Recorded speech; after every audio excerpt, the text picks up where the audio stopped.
안녕하십니까. 사랑하는 온누리교회 성도 여러분, 오늘은 3월 30일 화요일입니다. 오늘 교육부에서 온라인 개학 발표를 했습니다. 고3과 중3부터 4월 9일에 개학하는 아니죠. 요즘은 초유예이란 말을 계속 쓰게 됩니다. 전쟁 때도 쉬지 않았던 학업이 또 온라인으로 개학해야 되는 이 상황 속에서 저희가 함께 지혜를 모으고 마음을 모아서 대처해야 하는 상황들입니다. 또 교회는 어떻게 이 상황 속에 대처해야 하는지 계속해서 기도하며 또 지도자들이 잘 지혜롭게 결정할 수 있도록 기도해 주시기를 부탁드립니다. 오늘 주시는 나라와 교회를 위한 9시 기도의 말씀은 시편 90편 1절에서 12절까지의 말씀입니다. 주여, 주는 대대에 우리의 거처가 되셨나이다. 산이 생기기 전, 땅과 세계도 주께서 조성하시기 전, 곧 영원부터 영원까지 주는 하나님이시니이다. 주께서 사람을 티끌로 돌아가게 하시고 말씀하시기를 너희 인생들은 돌아가라 하셨사오니 주의 목전에는 천년이 지나간 어제 같으며 밤의 한순간 같을 뿐임이니이다. 주께서 그들을 홍수처럼 쓸어 가시나이다. 그들은 잠깐 자는 것 같으며 아침에 돋는 풀 같으니이다. 풀은 아침에 꽃이 피어 자라다가 저녁에는 시들어 마르나이다. 우리는 주의 노에 소멸되며 주의 분내심에 놀라나이다.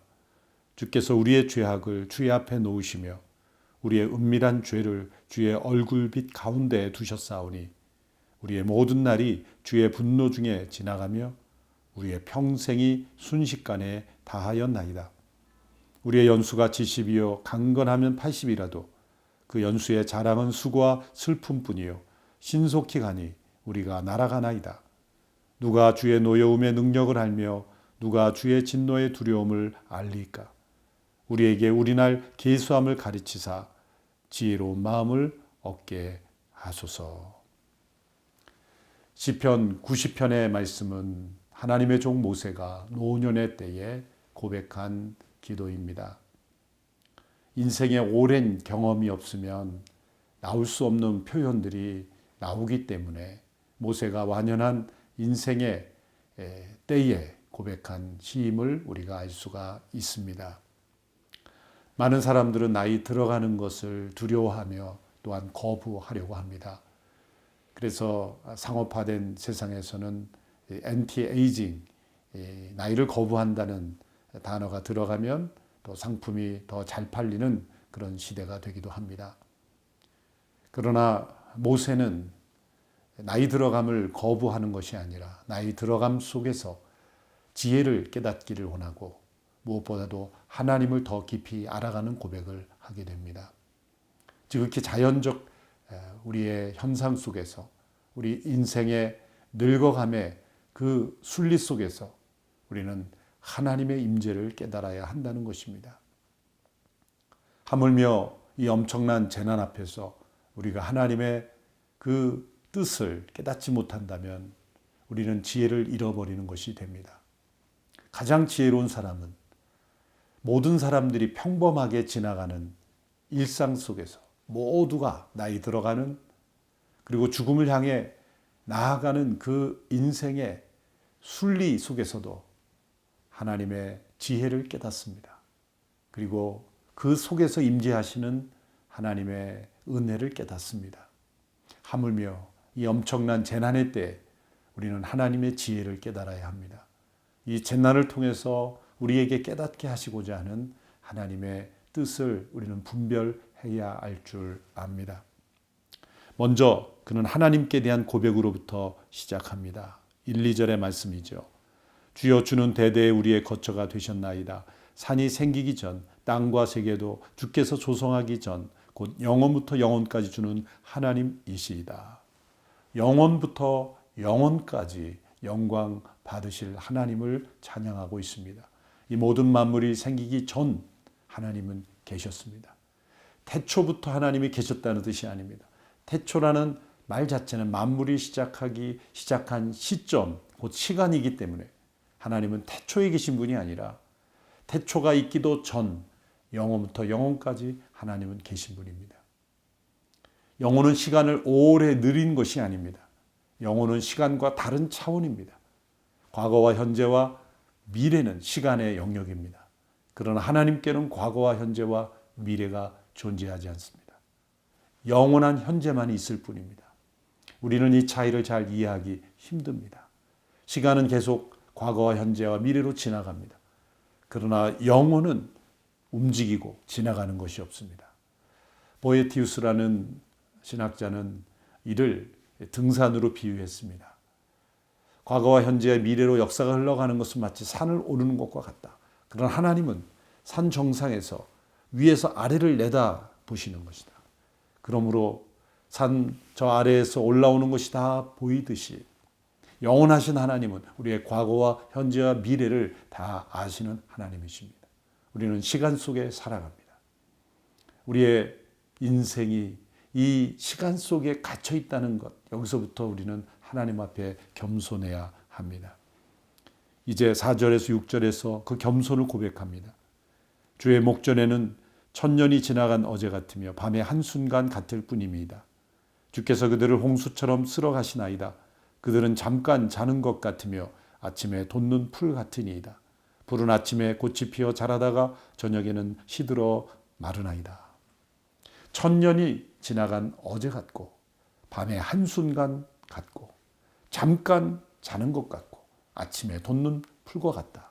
이렇게 4번 반복해서 우리의 인생이 얼마나 연약한 존재인지, 그리고 시간 속에 살아가는 우리의 인생이 언제나 얼마나 한계가 있는지를 고백합니다. 왜 이 천년이라는 장구한 세월이 한순간으로, 한 점과 같은 순간으로 변해버리는 것일까요? 영혼 앞에서 우리의 인생, 그리고 이 인류의 역사가 얼마나 작고 연약한 존재인지 우리는 깨달아야 한다는 것입니다. 인간이 만들어 놓은 장구한 역사책을 쌓아보면 수많은 일들이 있었습니다. 또 인류가 만들어 놓은 많은 문명을 보면 엄청난 높이로 그 문명이 쌓아 올려졌습니다. 천년의 문명을 다 역사책으로 기록하면 얼마나 장구한 역사겠습니까? 그러나 지나간 어제와 같을 뿐입니다. 아침에 돋는 풀과 같을 뿐입니다. 영원하신 하나님, 그분 아래에 있는 시간 속에 제한된 우리들의 역사는 지극히 제한적일 뿐입니다. 이 영원하신 하나님 앞에 서게 될 때 우리는 이 재난 속에서도 한편 위로를 얻을 수 있습니다. 이 재난이 아무리 크고 우리를 두렵게 할지라도, 윤리를 위협할지라도 이 또한 지나갈 것이다. 이 재난은 영원할 수 없다. 하나님께서 이 재난을 허락하신 까닭은 영원히 우리가 이 재난 속에 머물게 하시는 것은 아니다. 그러므로 우리는 이 재난을 통하여 중요한 지혜를 깨달아야 합니다. 이 재난을 통하여 우리가 영원을 바라보게 하시는 것입니다. 이 천년이 지나간 어제와 같은 짧은 시간에 집착하는 인생이 아니라 영원을 사모하는 인생으로 변화되기를 하나님 원하십니다. 전도서 3장 11절의 말씀에 이렇게 기록이 되어 있습니다.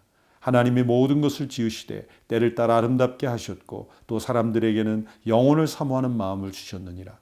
그러나 하나님이 하시는 일의 시종을 사람으로 측량할 수 없게 하셨도다. 모세는 이 고백을 통해 하나님의 해결책을 깨달아 갑니다. 우리가 이 세상에서 만족이 없는 것, 그것은 우리가 이 세상에 영원히 살도록 지음받지 않았기 때문입니다. 따라서 이 세상의 고난의 유익은 무엇입니까? 세상에서 정을 떼는 것입니다. 세상에 집착하던 것에 멀어지는 것입니다. 시간의 틀에 사로잡힌 인생에서 이제 영혼을 사모하는 인생으로 변화되게 하시는 것입니다. 모세는 우리의 나를 계수하여 지혜를 얻기를 원했습니다. 나를 계수하여 지혜를 얻는다는 말은 내 나이가 몇 살인지 날마다 확인한다는 것이 아닙니다. 오늘이 며칠인지 날마다 체크한다는 뜻도 아닙니다. 그것은 이 영원 앞에서 우리의 시간을 뛰어넘는 영혼을 우리에게 약속하신 그 나를 소망하며 영혼을 소망하는 그 믿음으로 오늘을 살아간다는 뜻입니다. 하나님이 우리를 언제 부르시든 이 세상 가운데 환란이 찾아오고 극심한 환란 속에서 때로 우리의 육신의 생명이 끊어진다 할지라도 우리에게 영원을 허락하신 그 믿음으로 오늘 담대하게 살아갈 수 있다는 것, 그것이 바로 참된 지혜인 것입니다. 고난을 통해 얻는 지혜, 그것은 영혼을 더욱 사모하는 지혜입니다. 그래서 14절에서 그는 이렇게 고백할 수 있습니다. 아침에 주의 인자하심이 우리를 만족하게 하사 우리를 일생 동안 즐겁고 기쁘게 하소서. 아침마다 주의 인자하심으로 만족할 수 있는 것은 영혼을 사모하며 얻은 지혜 때문입니다. 영혼을 사모하지 않는 사람은 이런 지혜가 없습니다. 그래서 아침마다 불만족스럽습니다. 불평이 가득합니다. 인생을 저주합니다.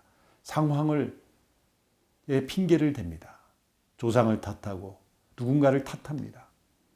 그러나 참된 지혜를 얻은 사람은 자신의 날의 한계를 깨닫고 영혼을 만족하며 아침마다 기쁘고 즐거울 수 있습니다.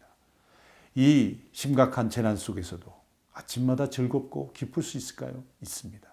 영혼을 사랑하고 영혼을 소망하는 자는 이 재난을 통해 도리어 지혜를 얻고 가벼운 마음으로 또 기쁜 마음으로 우리에게 주어진 날들을 매일매일 승리하며 살아갈 줄로 믿습니다. 함께 기도할 제목입니다. 첫째로 코로나19 바이러스 확산으로 인하여 인생의 연약함을 겸손히 깨닫는 지혜를 얻게 하시고 영혼을 더욱 소망하는 믿음이 세워지게 하소서. 두 번째, 이 나라에 하나님의 진노를 일으키는 거짓과 부정과 음란, 헛된 이념과 우상을 회개하고 거룩하고 정결한 나라가 되게 하소서. 세 번째, 4.15 총선을 통하여 겸손하고 진실하며 나라를 올바로 세워갈 수 있는 지도자가 세워져 대한민국이 하나님께 더욱 쓰임받게 하소서. 이제 합심하여 1분간 기도하겠습니다.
영원부터 영원까지 영광 받으실 하나님, 우리에게 시간을 선물해 주셔서 영혼을 소망하도록 하시고 영혼을 소망하는 자에게 구원의 은총을 베풀어 주심에 감사드립니다.